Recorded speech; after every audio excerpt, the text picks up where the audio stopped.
She was once the most famous female comedian on the planet, a name that filled arenas, dominated late-night talk shows, and redefined what it meant to be a fearless comic. Amy Schumer wasn't just successful, she was everywhere.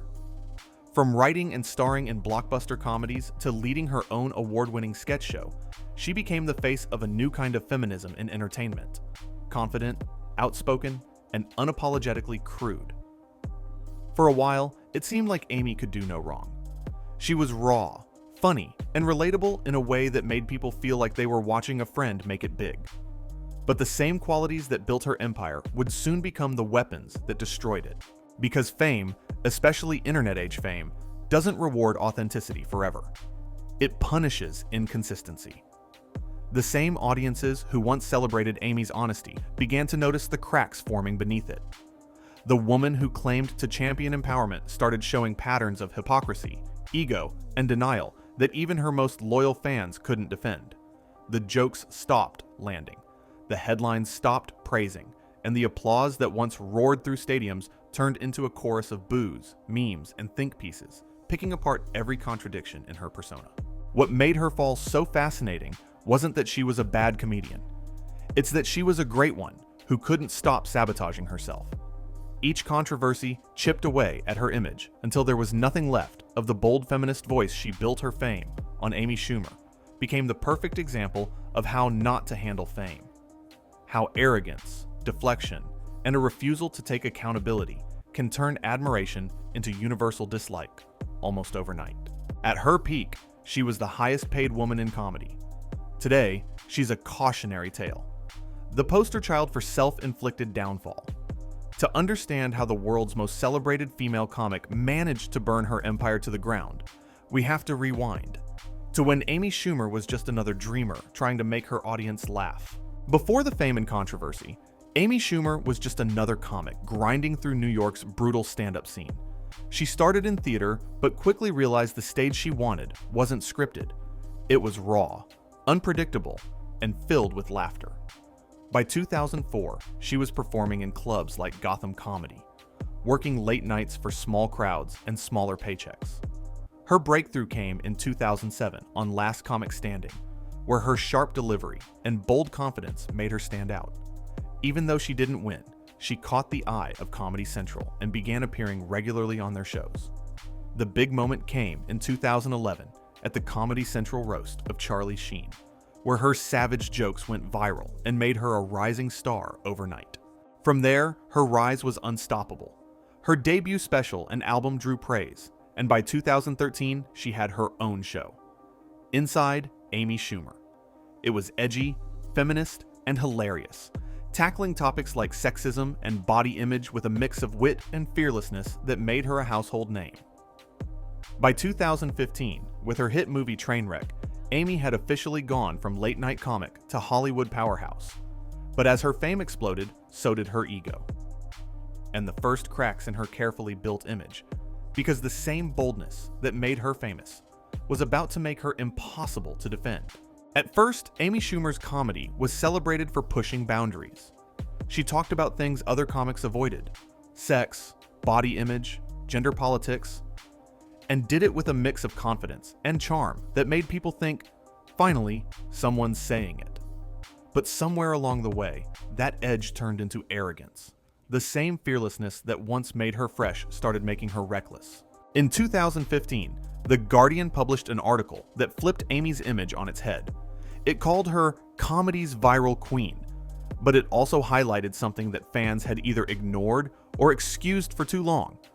Her jokes about race, from labeling Latina women as crazy to implying Latino men were aggressive. Her stand-up contained lines that weren't just edgy. They were mean-spirited. For someone who built her fame on feminist inclusivity, it felt tone-deaf, and more than that, it felt hypocritical. Audiences started to ask questions. How could someone claim to fight for equality while using stereotypes for cheap laughs? Instead of reflecting or apologizing, Amy doubled down. She posted a defiant tweet saying she enjoyed playing the girl who says the dumbest thing possible, and that playing with race is what makes comedy fun. To her, it was just a joke. But to everyone else, it was a red flag. This wasn't the Amy Schumer people had admired. The comedian who once championed empowerment was now hiding behind irony to excuse ignorance. Her refusal to even acknowledge the criticism hinted at something deeper. An ego too big to admit when she was wrong. And while this controversy didn't destroy her career, it marked the first real crack in her public armor. The feminist icon was starting to look more like a contradiction than a hero. Fans tried to move on, but the damage was done. The next time Amy's name hit the headlines, it wouldn't be for her jokes. It would be for stealing someone else's. Because just when people started questioning her integrity, Amy would face the one accusation that no comedian can ever escape from: plagiarism.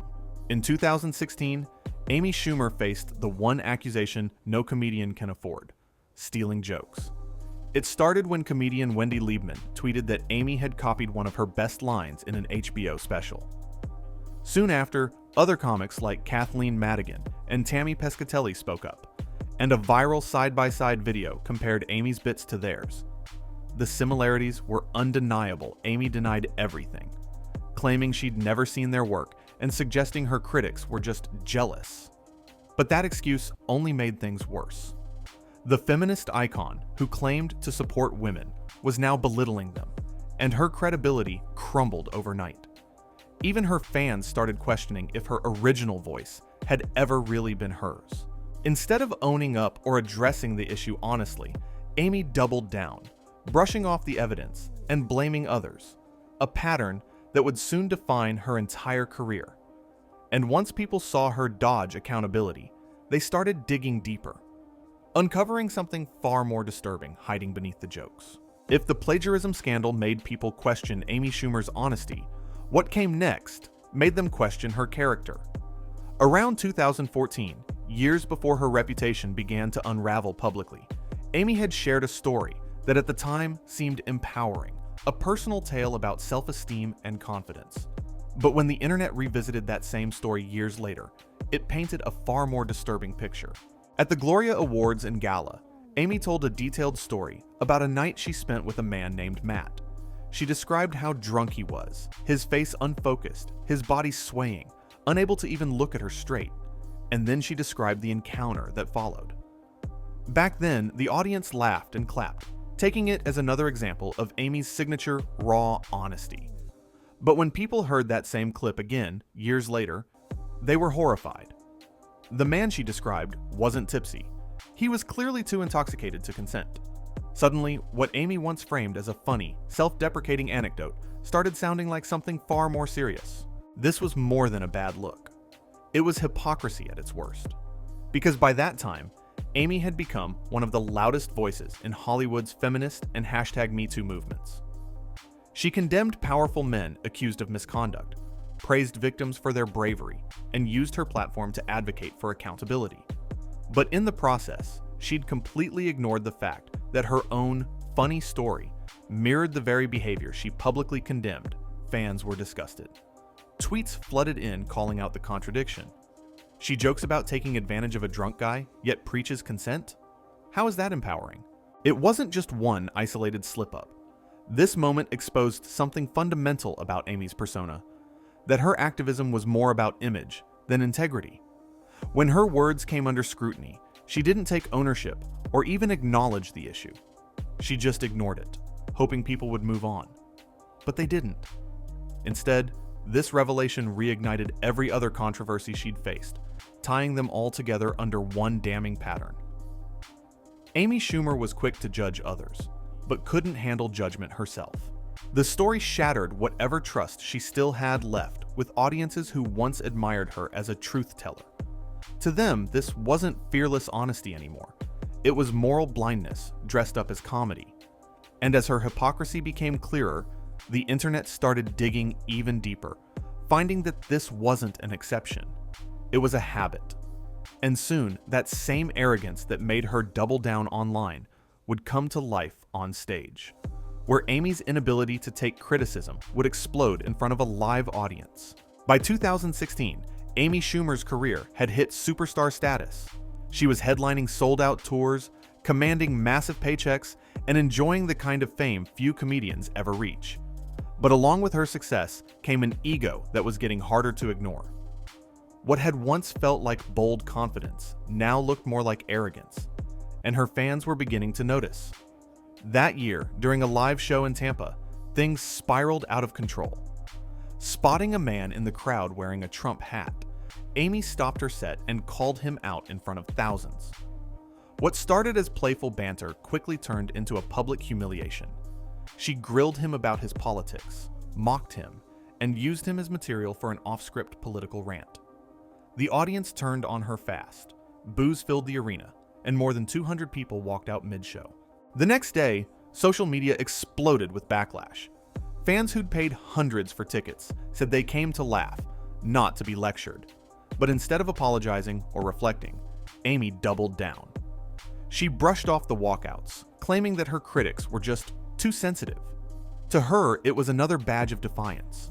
To everyone else, it was proof that fame had gone to her head. That night showed something deeper than just a bad performance. It revealed how disconnected Amy had become from her audience. The comedian who once built her career on relatability was now openly alienating the very people who made her famous. And when Netflix gave her a record-breaking deal just months later, it seemed like her chance to redeem herself. But instead, it would expose just how far she'd really fallen. When Netflix announced that Amy Schumer had signed a massive $13 million deal for her new comedy special, The Leather Special, the buzz was deafening. It was one of the biggest paychecks ever given to a stand-up comedian at the time, the kind of number reserved for legends like Dave Chappelle or Chris Rock. For Amy, this was supposed to be her victory lap, her chance to prove that, despite the controversies and critics, she was still comedy royalty. But when the special finally dropped in March 2017, it became clear that Amy's crown had already slipped. From the very first scene, something felt off. The energy that once made her captivating now came across as forced. The jokes were recycled, the same tired punchlines about drinking, hookups, and her body that fans had already heard a dozen times before. The raw, relatable humor that built her career had been replaced with something hollow. Instead of clever insight, it was shock humor without purpose, raunchy for the sake of being raunchy.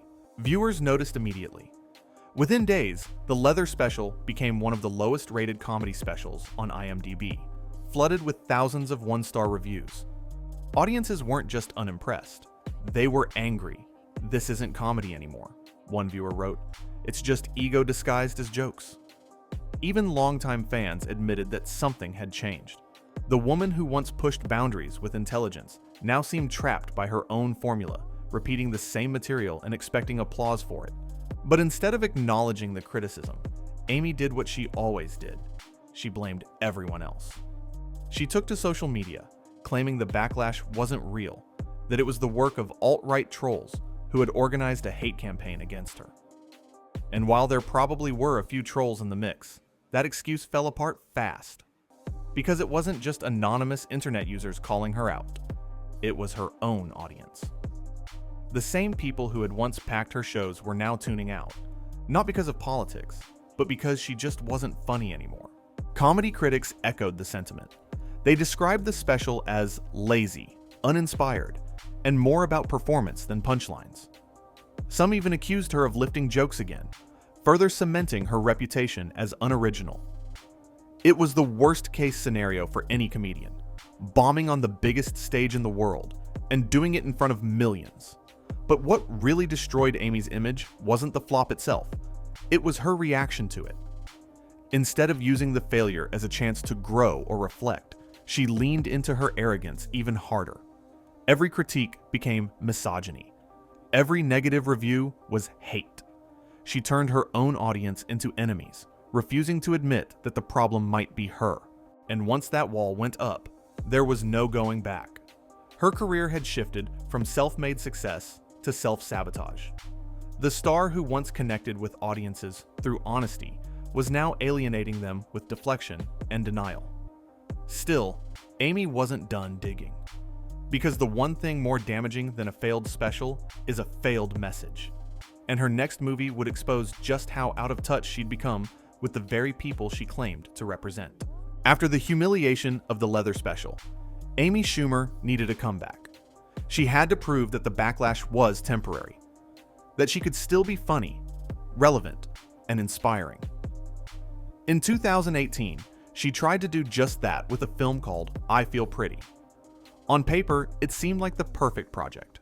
A feel-good comedy about self-acceptance and confidence, starring Amy as an insecure woman who suddenly sees herself as beautiful after hitting her head in a spin class. It was marketed as empowering, the kind of feminist message that had once defined her brand. But when audiences saw it, they didn't feel inspired. They felt insulted. Instead of challenging beauty standards, I Feel Pretty seemed to reinforce them. The entire premise, that Amy's character could only feel confident after a head injury, came across as tone-deaf and condescending. Viewers and critics alike tore the movie apart, calling it a backwards version of self-love and a film that mistakes delusion for empowerment. Social media lit up with disbelief. So she had to get brain damage to love herself, one viral tweet said, but once again, Amy refused to listen. In interviews, she brushed off the criticism as people projecting their own insecurities onto the movie. She claimed it wasn't her responsibility to control how others interpreted her work. Another deflection, another missed opportunity to self-reflect. Even Ashley Graham, one of the models Amy had previously been grouped with in a plus-size Glamour magazine issue, subtly called her out, saying, "Amy talks about being a big girl in the industry, but when she's grouped in with us, she's not happy about it. That feels like a double standard." And she was right. Amy had built her image around body positivity and female empowerment, yet the moment she was associated with the term plus size, she called it offensive. She claimed she was only a size 6 to 8, and that labeling her plus size could harm young girls' self-esteem. It was a bizarre contradiction.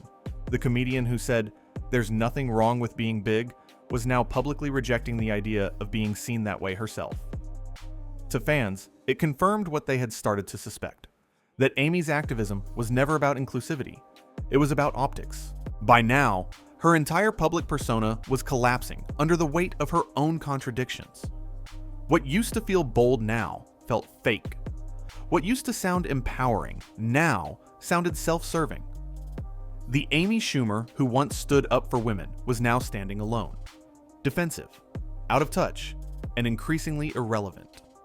Still, the worst was yet to come.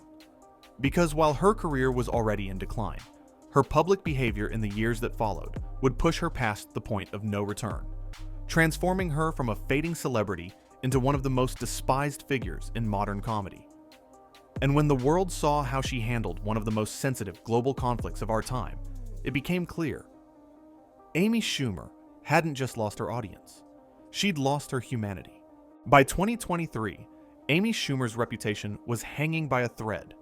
Years of controversy, failed projects, and public arrogance had already left her career in shambles. But instead of quietly rebuilding her image, she made one final catastrophic mistake, one that would turn even her most neutral followers against her. When the Israel-Palestine conflict reignited in October 2023, celebrities across the world rushed to share their opinions. But while most spoke cautiously, Amy went all in, loudly and aggressively taking sides. Her Instagram feed transformed overnight into a stream of inflammatory posts, memes, and propaganda. What was meant to be support for Israel quickly spiraled into something uglier, open hostility toward Palestinians and Muslims. The breaking point came when she shared a cartoon that mocked pro-Palestinian protesters, with fabricated slogans like, "Gins Jewish girls, only in self-defense." The image wasn't just tasteless, it was explicitly Islamophobic. The backlash was instant. Fans who had stuck with her through plagiarism scandals and bad comedy specials finally had enough. Comments flooded in. "This isn't activism, it's racism. You're spreading hate, not awareness. How can someone who preaches empathy post something like this?" But instead of apologizing, Amy doubled down. Again. When actor and YouTuber Asia Jackson publicly called her out, Amy sent her a private message accusing her of anti-Semitism and dismissing the criticism entirely. That response made things explode even further. People were stunned that Amy, a wealthy, white celebrity, was accusing a black Filipino woman of bigotry just for disagreeing with her. One viral post summed it up perfectly. Amy Schumer weaponizing anti-Semitism to silence a woman of color is the most Amy Schumer thing ever. And then came her biggest misstep of all. In an attempt to justify her position, Amy posted a clip of Martin Luther King Jr. speaking against anti-Semitism. Except she ripped it completely out of context, using it to imply that Dr. King would have supported her stance. Within hours, Dr. Bernice King, Martin Luther King Jr.'s daughter, personally called her out. She reminded Amy that her father had also condemned militarism and would have opposed violence on both sides. It was a brutal and very public correction that exposed just how self-serving Amy's activism had become. At this point, Amy Schumer's downfall was complete. What started as a few tasteless jokes nearly a decade earlier had evolved into full-blown bigotry. The feminist icon who once spoke about unity and compassion was now openly spreading division and hate. Her hypocrisy had come full circle. The same arrogance that made her ignore her critics in comedy had now made her blind to basic decency. The internet's response wasn't outrage anymore. It was indifference. People weren't arguing about Amy Schumer. They were done with her. The public had moved on, and Amy was left talking to herself in a digital echo chamber that no one cared to listen to. By the end, Amy's story wasn't about fame or politics. It was about pride. The same pride that built her career destroyed it. And her final act only proved one thing. Amy Schumer didn't get canceled. She canceled herself. There's a saying in comedy: you either evolve or the crowd moves on without you. Amy Schumer didn't evolve. She refused to listen, refused to adapt, and refused to admit when she was wrong. And that refusal, that unshakable pride, is what turned her from a trailblazer into a punchline. Today, the woman who once filled arenas struggles to fill a comment section with anything but criticism. Her last few projects, including her 2024 film Kind of Pregnant, came and went without a whisper. Once hailed as Hollywood's fearless feminist voice, she's now seen as the embodiment of hypocrisy, someone who built her career on empowerment, only to destroy it with arrogance, entitlement, and self-importance. What's tragic is that Amy's downfall didn't have to happen. She had the talent. She had the platform.